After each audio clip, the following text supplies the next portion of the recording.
რკინასთან დაკავშირებით ჩავწერეთ ვიდეოები, მაგრამ ამასთან დაკავშირებით უამრავი კითხვა წამოვიდა. იმიტომ რომ ჰემოგლობინი ნორმაშია, ფერიტინი მაღალია ან დაბალი. შემდეგ როცა რკინა დაბალი მაქვს თავს ცუდად გრძნობა აშკარად რკინის გადასხმებს ვიკეთებ. ანუ რამდენად ეს სწორია. ფერიტინი მაქვს 5 ну რაღაც ხო ციფრებს არა აქ აზრი ხა რაღაც დასახელებებია წამლების რომელსაც ვსვავო და ამტკივდა ძვლები და ნაწლავები აუხსნი შემდეგი არის კიდე რკინა 4 ფერიტინი 8 ჰემოგლობინი არა ხო ეხლა მაჩვენებლებს თქვით რომ კომბინაცია ხო სხვადასხვა ხან რკინა დაბალი ხან ფერიტინი მაგრამ საერთო ჯამში ეს ნიშნავს რომ საერთო ჯამში რკინა ორგანიზმში უნდა იყოს ნაერთის სახით ანუ ცილასთან ნაერთში ცარიელი რკინა ხო იქ ვიღაცამ რომ დამედო ხო გამოჩენა უნდა თავის ორვალენტიანი რკინა ხო ეხლა ძალიან მიხვდები მხოლოდ ორვალენტიანი და გამოაჩინა რომ რაღაცა იცის და სხვა ვერაფერი ვერ თქვა რკინაზე რკინა ორგანიზმში თავისუფალი სახით არის დიდი ხიფათი რკინა ორგანიზმში როდესაც არის უნდა იყოს ნაერთის სახით ფერიტინი ეს არის ცილა რომელსაც უჭირავს რკინა ნაერთის სახით და ის არის რეზერვუარი ასე ვთქვათ რკინის რაოდენობის. როდესაც ორგანიზმი გადაამუშავებს ერითროციტებს, ხო, საშუალოდ ეს არის 90-დან 120 დღემდე ამ შუალედში, ასაკის მიხედვით, რაც უფრო ახალგაზრდა, უფრო მოკლე დროში, რაც უფრო ასაკში შედიოდა, უფრო დიდი დრო ჭირდება 120 დღემდე. აი ამ დაშლის შედეგად იმისთვის რომ არ მოხდეს რკინის თავისუფალი ფორმით ორგანიზმში ცირკულაცია და მან არ დაანგრიოს რაღაცები, იმიტომ რომ ძალიან ძლიერი ჟანგვითი ეფექტი აქვს. ჟანგვითი ეფექტი ნიშნავს, ბევრს ასე გაუგეთ, თავისუფალი რადიკალები ხო გაგიგიათ, რომელიც ანგრევს ორგანიზმს და შეიძლება სიმსივნე გამოიწვიოს. ზუსტად ასე ხდება თავისუფალი რადიკალი, ასე ვთქვათ. ხო, ხდება თავისუფალი რადიკალი და ამის იმიტომ რომ ორგანიზმმა თავი დაიცვას, ამიტომ მოფიქრებული აქვს ასეთი ვარიანტი ფერიტინი. ფერიტინი არის რკინისა და ცილის ნაერთი. ეხლა როდესაც უსხავენ რკინას, რომელ პრეპარატში, რომელ მედიკამენტში გინახიათ, რომ ცილასთან ერთად გადაუსხან. ცილა არის სადმე? არ არის და ცარიელი რკინა რო შეც ორგანიზმში, სანამ ორგანიზმი იმას მე რაღაცაში ჩააბავს, იმ პერიოდში ხიფათი დიდია. ამიტომ ვიძახი რომ თანამედროვე მედიცინა თლად ყოველთვის ადეკვატური არ არის შეთავაზებებთან დაკავშირებით, იმიტომ რომ ამაში ლომის წილი უჭირავთ ფარმაცევტულ გიგანტებს, რომლებიც სამწუხაროდ ცდილობენ რომ ყოველთვის სიმართლე არ თქვან. იმიტომ რომ ამ შემთხვევაში ხო ისე არ გამოუვათ ბიზნესი როგორც მათ აქვს ჩაფიქრებული. ამიტომ ყველაზე კაი ვარიანტი რა არის? ყველაზე კაი ვერსია ცილისა და რკინის ერთობლივი დაუშვათ მიღებისა ეს არის ხორცი, ხორცზე უფრო კიდე უფრო მდიდარი ამ პროდუქტებით არის სუბპროდუქტები რო ქვია, აი ღვიძლი, საქონლის ღვიძლი, ღორის ღვიძლი, ქათმის ღვიძლი, ანუ ღვიძლში რკინა და ფერიტინი კიდე უფრო მეტი რაოდენობითა და ეხლა თუ შეუძლიათ რომ ნატურალური სახით მიიღონ, რატო უნდა გადაისხან ქიმიური სინთეზური და რატო უნდა დაინგრიონ ჯანმრთელობა? საერთო ჯამში ჩემი მიდგომა და არა მარტო ჩემი მიდგომა, ბევრის მიდგომა ასეთია, ისე როგორც წლების მანძილზე ყველა მეჭიდაებოდა და ყველა მებრძოდა რომ ასე ქვია შენ აცრებზე სხვანაირად ფიქრობო აღმოჩნდი მართალი რომ დღეს ამერიკის შეერთებული შტატების ჯანდაცვის სამინისტრო და მისმა მინისტრმა 72 აცრიდან 61 გააუქმა. მოდი ჩაგეკითხებით. ხო. ანუ რადგან ორგანიზმს რკინა ჭირდება ციlasთან ერთად? ხო, ნაერთის სახით, კი. ანუ რკინა ჭირდება ოღონდ არა თავისუფალი. არა თავისუფალი. და რადგან ციlas ვერ, ანუ ესე რომ ვთქვათ, ცოტა ჟარგონულად შპრიცში ვერ მოათავსებენ და ვერ შეგვიყვანებენ ორგანიზმში, მარტო რკინასთვის. ხო, და ამიტომ ეს ქმნის დიდ ხიფათებს. თორე რკინა საჭირო ქალებში, მაგალითად თმისვენის შემთხვევაში რკინის დეფიციტი შეიძლება იყოს ერთ-ერთი ფაქტორი თმისვენის და რა თქმა უნდა რკინა მეტი გვინდა, მაგრამ რკინის სახით კი არა თავისუფალი. არამედ ნაერთის სახით, სადაც რკინა არ იქნება თავისუფალი მოლეკული თავისუფალ მდგომარეობაში, რომ მან რაღაცა არ გააფუჭოს ორგანიზმში. ვინ იძახის ციlasთან ერთად, რა თქმა უნდა და არსებობს პროდუქტი, რომელშიც ციlasთან ერთად აქვს გამზადებული ფორმი და რომელიც ხიფათებს იმდეს არ შეიცავს, როგორც გადასხმა რკინის პრეპარატის. და ეხლა რომ არის ეს ზოგს ფერიტინი მაღალია, დაბალია, ჰემოგლობინი 100-ია, მაშინ. ხო და ეს ნიშნავს ზუსტად ეს პროცესებია და როცა დისბალანსია ცილა არ ყოფნის და ამიტომ რკინა თავისუფალ მდგომარეობაშია. ან პირიქით თქვა რკინა იმიტომ არის ცოტა რომ სადღაცა დაბლოკილია და არ ჩანს თავისუფალი სახით. თანაც დისბალანსი არის საერთო ჯამში ამ შეფარდების დარღვევა. იმიტომ რომ არ ვიცით რომელ ორგანიზმი ერითროციტებს რა ინტენსივობით ჩლის. არის დაავადებები, როცა იწყება ერითროციტების მეტი დაშლის პროცესი, ხო, სხვა ინტოქსიკაციების დროს. ეს იწვევს თავისუფალი რკინის ხანდახან სიჭარბით გამოყოფას, იმიტომ რომ ორგანიზმი ვერ ასწრებს უტილიზაციას, ვერ ასწრებს გადამუშავებას, როგორც საჭიროა. და ამიტომ ორგანიზმი ამას ცდილობს რომ ადაპტირება მოახდინოს, მოერგოს. ეხლა აი ბევრმა არ იცის, როგორ ფიქრობთ, დღეღამეში თირკმელი რამდენი შარდს გამოყოფს? ნუ დაახლოებით. რა ვიცი, 3 ლიტრას ალბათ. 190 ლიტრის შარდს გამოყოფს. და იქიდან გარეთ გამოდის 1% მარტო ლიტრა ნახევარი 2 ლიტრა.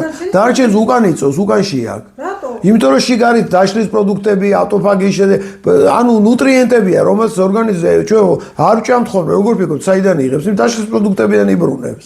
და თირკმელი მე დიფერენციაციას აკეთებს, რაც ჭირდება უკან აბრუნებს, უკან იწოვს და რაც აღარ ჭირდება შლაკების და იმის სახით გამოყოფს შარდში. წარმოიდგინე რომ გამოყოფის პროცესში, ანუ სეკრეციის პროცესში, თირკმელი დღეღამეში 2 თირკმელი 190-მდე ლიტრას გამოყოფს თვითონ, ოღონდ მე 99% უკან იწოვს. და 1% გამოდის გარეთ. ხო, და ამიტომ ძალიან ესეთი პროცესებია, ესე არ არის მარტივი ორგანიზმი, საკმაოდ რთული სისტემაა. და ყველას გარეთ ხო ფერიტინი მაღალია, ის დაბალია, რკინა ესეა, ესე არ არის ესე მარტივად. მთელი პროცესებია, 1000 გვარი პროცესია, ყველაფერს ხო ვერ აუხსნი. მომხმარე პაციენტი ხო ვერ მიხვდება ყველაფერს. ხო, მედიცინასთან ყველაფერს. ხო, ესე მარტივი არ არის პროცესები 1000 ფერმენტული, აი ყველაზე მაგარი კითხონ აბა ექიმებს, ხა ჩემი ვიდეოს შემდეგ რა თქმა უნდა გაიგებენ და ექიმებსაც ეცოდინებათ. ჩვენ ხო ვიცით რომ გვაქვს ენდოკრინული სისტემა. ეს არის მთელ ორგანიზმში არსებული ჰორმონების რაღაცა ბალანსი, ხო, რომელსაც განაგებს ჰიპოფიზი. როგორც არსებობს ენდოკრინული სისტემა, ესე არსებობს პარაკრინული სისტემა, რომელიც კონკრეტულ ორგანოში ლოკალურად მარტო იმ ორგანოში ახდენს რაღაცეებს. არის მონოკრინული სისტემა, რომელიც თითო უჯრედში თავის კონკრეტული ენდოკრინული სისტემაა. თითო უჯრედს 27 მილიარდს თავის კონკრეტული სისტემა აქვს. და ის მარტო იმ უჯრედის შიგნით ხდება ყველაფერი, ის გარეთ არ გამოდის. ისე როგორც პარაკრინულში ორგანოს გარეთ, თქვა თირკმას თავისი აქვს, გვის თავისი. ხვდები, ანუ ხო არის როგორც არის ქვეყანა, ხო არის ქვეყანა. მთელი ქვეყანა, მე არის ქალაქები, მე ქალაქებში არის უბნები, მე უბნებში არის კორპუსები, კორპუსებში სადარბაზოები. ანუ დაახლოებით იგივე წარმოიდგინეთ, საკმაოდ რთული სისტემა და როგორ აუხსნა ახლა პაციენტს შენი მონოკრინულ სისტემაში გაგჭავარდნა, გაიგებს? ამიტომ არის რომ ყველაზე კაი ვარიანტია რომ თუ არის საშუალება რომ ნუტრიენტები მიიღოთ ნატურალური სახით, ჯობია რომ მიიღოთ ნატურალური სახით. იმიტომ რომ სოფლიოში სიკვდილიანობის ხუთეულში შედის მეხუთე ადგილზე არის მედიკამენტოზური სიკვდილიანობა, რომელიც 52%-ში შეიძლება გამოიწვიოს და გართულებებია სიკვდილამდე მიიყვანოს პაციენტი. პირველ ხუთეულში შედის. ხო, ეგ მეც წავიდით. ხო, და ხა წარმოიდგინეთ, როცა იცი რომ ესეთი რისკებია რომ მედიკამენტს რო აქვს დადებითი უარყოფითიც აქვს, ხო? ხო, კარგი. ანუ ჰემოგლობინი თუ ნორმაშია, 100 ნორმა არის? ხო, 100-ია ქალებში, 120-ია, კაცებში 130-იან ზემოთ. რკინა დაბალი მაქვს, ეს რას ნიშნავს? ხო, ნუ რკინა დაბალია, ესე იგი თავისუფალი სახით, ან იმ ფორმით, რომელიც ლაბორატორიული გამოკვლევაც ხდება, იქ არ არის იმდენი, მაგრამ თავარი მომენტია რკინის ძირითადი დანიშნულა რკინა იმისთვის გვაქვს, რომ ჟანგბადი გადაიტანოს სასუნთქის სისტემიდან უჯრედებამდე, ორგანოებამდე და იქიდან გამოიტანოს ნახშირორჟანგი და ადამიანმა გამოყოს გარეთ. მისი ძირითადი ფუნქცია არის ეს. და ჩვენთვის თავარია და ამას აკეთებს შენაერთის სახით, ჰემოგლობინშია ერთ-ერთი კომპონენტი რკინა. ცილასთან ერთად. ზუსტად ეს გვაინტერესებს. რკინა როგორ არის თუ თმისწვენა, თუ რაღაც სხვა ფაქტორებია, შეიძლება რომ რკინას ვნახოთ, შევხედოთ, მაგრამ ძირითადი რკინის ფუნქცია ორგანიზმში არის ჟანგბადის გადატანა ქსოვილებამდე და ქსოვილებიდან ნახშირორჟანგის ფირდვებამდე. იგივეა თქვა, ჩვენ რო სისხლი გვაქვს და წითელი ფერს ქმნის რკინა, იგივეა თქვა სცენარებს მაგნიუმი აქვს, რომელიც რამდენი უნდა გქონდეს? რა? რკინა ორგანიზმში.